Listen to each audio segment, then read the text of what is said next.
Le retour des vraies voix sur Sud Radio avec Corinne Tapiro, Guilhem Carayon, Ergun Toparslan. Avant d'entamer notre grand débat, on poursuit le tour de table de l'actualité. Je veux pas y aller à ce dîner, j'ai pas le moral, je suis fatigué. Un dîner ce soir à l'Élysée entre Emmanuel Macron et Elisabeth Borne. Même s'ils n'ont pas envie d'y aller, ils vont quand même le faire parce que c'est un dîner de travail. Évidemment, il sera question notamment d'écologie et de réchauffement climatique. Tiens, on en parlait, l'écologie, encore et toujours.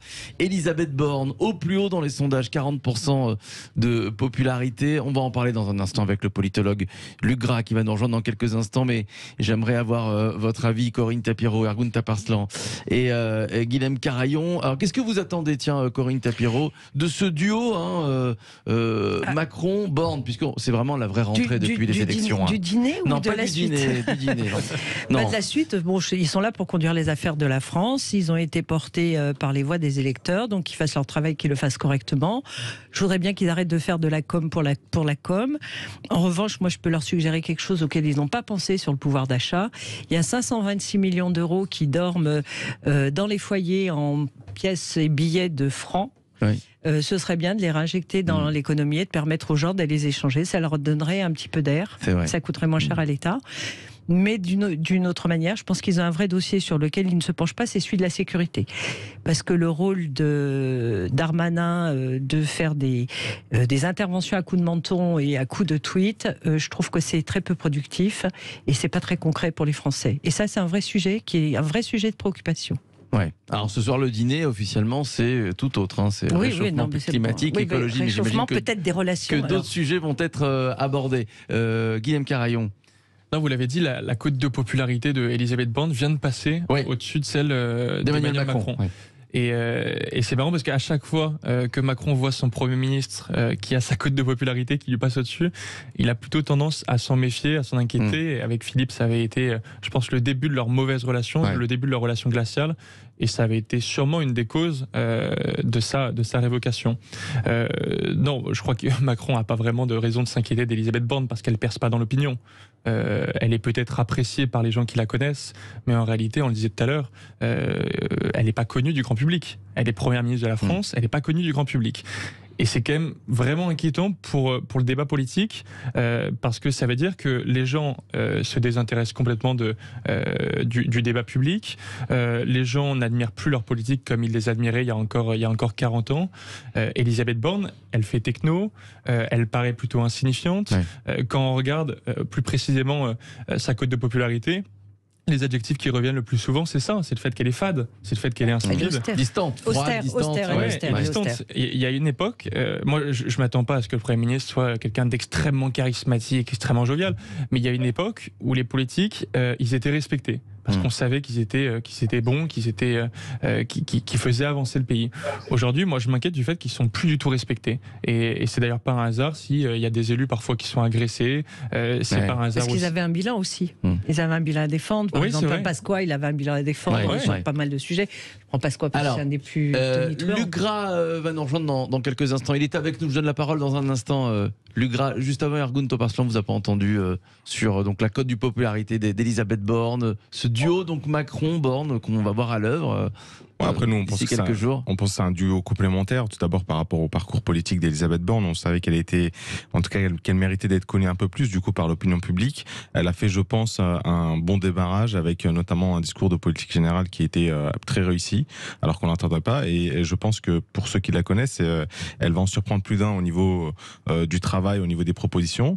Maintenant, le contexte politique et le contexte géopolitique est très compliqué. Et je pense que sur la rentrée, ce qui va attendre nos concitoyens va être assez rude. D'ailleurs, c'est ce qu'a dit le président de la République lors de son dernier discours. L'été a été étendu également avec de nombreux incendies, les problématiques sécuritaires, les sujets qui venaient également dans l'actualité. Et en tout cas, nous on croit qu'Elisabeth Borne va trouver les réponses politiques adéquates qui va permettre à ce que les prochains mois puissent se passer. Et maintenant, la rentrée, notamment la rentrée qui s'annonce également d'un point de vue parlementaire, va être assez spécifique, assez unique en son genre. Et on espère que Elisabeth Borne déploiera tout ce qu'il faut pour qu'elle puisse appliquer la politique, en tout cas le programme sur lequel Emmanuel Macron a été élu. Alors, bonsoir Luc Gras.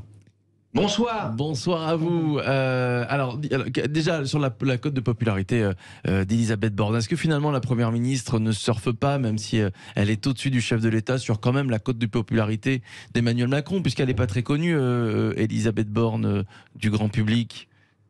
À ce stade-là, il n'y a rien de définitif. Normalement, quand il y a une nomination, au départ, c'est plutôt dans le haut des sondages que l'on trouve les personnalités. Oui. Là, on est à peu près moyen. Bon, il n'y a rien de définitif. On peut peut-être voir un clin d'œil des Français de mettre un petit peu plus haut Elisabeth Borne que Emmanuel Macron. Mais pour l'instant, l'image d'Elisabeth Borne n'est pas figée. Elle peut évoluer dans un sens comme dans l'autre, au regard des événements de la rentrée parlementaire et de l'automne. Ouais. Quel est le rôle, on connaît tous le rôle du Premier ministre, de la Première ministre, mais quel est le rôle d'un Premier ou d'une Première ministre à côté d'Emmanuel Macron? On dit de lui, en dehors du fait que c'est un beau travail, qui décide de tout. C'est Jupiter. C'est un peu. Est-ce qu'Elisabeth Borne est un peu le pantin d'Emmanuel Macron? J'oserais pas dire une chose pareille par respect pour la fonction et la personne. Le rôle du Premier ministre au féminin est le même que celui au masculin.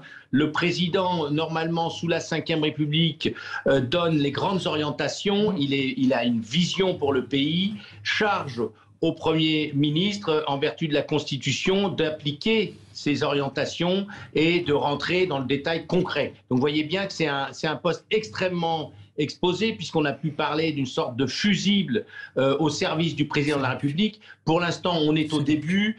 Tout est à faire pour Elisabeth Borne au regard des nuages qui s'amoncellent sur son chemin. Oui. Est-ce que finalement le temps n'est pas compté? Alors, tout à l'heure, Guillaume Carayon nous expliquait, et il avait raison, que quand Emmanuel Macron sentait que son Premier ministre le dépassait, ses jours étaient un petit peu comptés. Mais c'est vrai que à l'Assemblée nationale, c'est assez agité. Beaucoup parlent peut-être d'une dissolution d'ici la fin de l'année. Alors, pas l'année civile, mais on parle de mai ou de juin. Est-ce que c'est possible, ça, Lugras? Est-ce qu'Elisabeth Borne est en sursis pour le moment? Alors, il y a deux enjeux principaux en matière de date. Le premier, on l'a déjà souligné, c'est la rentrée parlementaire qui, très exceptionnellement, ça fait pratiquement 20 ans qu'on n'avait pas vu ça, va avoir lieu en réalité en fonction de la date prévue par la Constitution, c'est-à-dire à partir du 2 octobre, le 3 octobre. Oui. Vous voyez, c'est la première fois qu'il n'y a pas de session extraordinaire avant. À partir de cette date-là, on rentre évidemment dans une période compliquée puisqu'il y aura notamment les discussions et le vote du projet de loi de finances, c'est-à-dire le budget de la nation. Et là, on a pour habitude de dire que se dégage ou pas une majorité en faveur du gouvernement. S'il n'y a pas de majorité, le gouvernement, bien sûr, peut requérir à l'article 49.3 pour passer un petit peu en force le budget, mais on comprend bien que ça mettra un petit peu Elisabeth Borne et son gouvernement en situation précaire.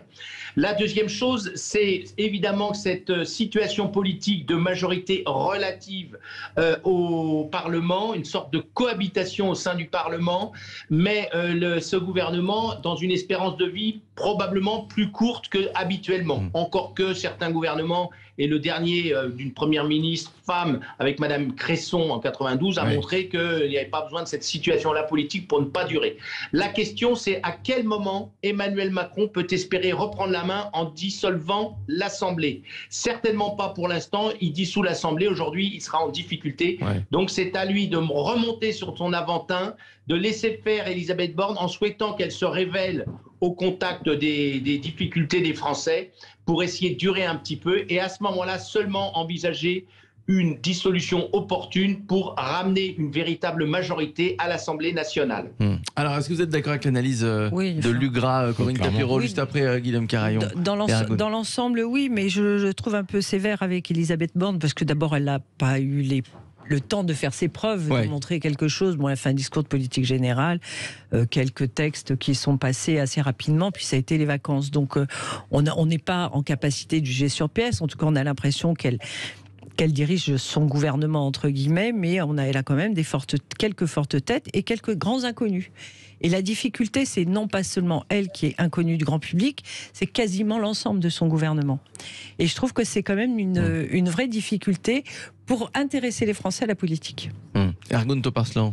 Non, il y a aussi une mise en contexte qui peut être importante par rapport à ce second mandat-là. C'est-à-dire que quand on fait une comparaison avec les premiers ministres du premier mandat du président de la République, il y a des sujets de comparaison qui n'ont pas lieu d'être aujourd'hui, avec un contexte parlementaire qui est également différent.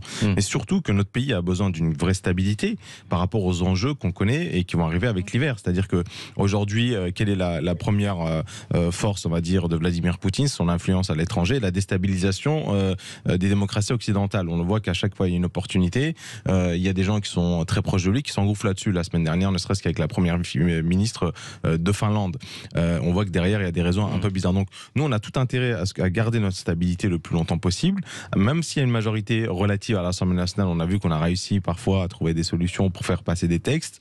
On espère que cela va se poursuivre le plus longtemps possible pour garder un maximum de stabilité et attaquer les gros défis qui nous attendent, enjeux sécuritaires, enjeux climatiques et enjeux militaires également au niveau de la Russie. Ce serait une année de compromis, Guillaume Carayon, à l'Assemblée nationale. Elisabeth Borne, en tant que chef de la majorité, elle a un rôle qui est très difficile à tenir. Pour deux raisons.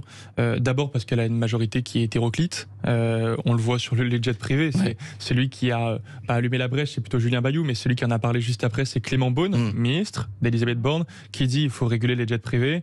Et là, tout à l'heure, il y a eu une interview dans la presse de Christophe Béchu, qui est également ministre, d'ailleurs dans le même ministère que Clément Beaune, de la transition écologique, et qui dit qu'il faut absolument pas les réguler. Vous avez ça sur tous les sujets. C'est le fameux en même temps. On en parle depuis 5 ans. C'était le cas aussi pour Sacha Houlié, qui se prononce pour le droit de vote des étrangers aux élections municipales, et juste après Gérald Darmanin dit niet, dit jamais. Donc elle doit à la fois gérer cette situation avec une majorité avec des sensibilités quand même très différentes, une aile plutôt de centre droit et une aile de centre gauche, et puis elle a une situation politique à l'Assemblée nationale qui est très difficile à gérer, et c'est elle qui doit la gérer parce qu'elle est chef de la majorité. Donc elle doit trouver des alliés sur chaque texte, des alliés de circonstance. Là par exemple à la rentrée on va parler des questions d'immigration, des questions de sécurité et de justice. Ça va être le grand texte dont on va parler. Si elle veut trouver un allié en la personne des Républicains, parce que ça va être compliqué de trouver un allié chez l'extrême gauche sur ça, et avec le RN, je crois que c'est pas non plus leur ambition, il faudra aller très loin. Nous, on veut durcir la réponse pénale. Nous, on veut une justice plus ferme. Nous, on veut une politique d'immigration qui est beaucoup plus maîtrisée, parce qu'aujourd'hui, on a atteint des records en termes de politique d'immigration. Donc, pour trouver des alliés, pour gérer sa situation qui est très difficile à gérer, il va falloir aller vers là. Ça va pas être facile. Merci Luc Gras, merci à vous, merci mon cher Luc Gras pour votre analyse. Dans un instant, c'est le grand débat des vrais voix. Restez avec nous. Le pari du ministre de l'Éducation nationale, à savoir un prof devant chaque classe en septembre. Est-ce que ce pari est selon vous réaliste? Vous votez sur Twitter et sur Facebook, les réseaux sociaux, sur notre compte YouTube également, et puis vous nous appelez 0826 300 300 pour en débattre avec nos vraies voix. Et Virginie Akliouat qui va nous rejoindre, elle est secrétaire générale du syndicat SNUIPP FSU dans les Bouches-du-Rhône. À tout de suite.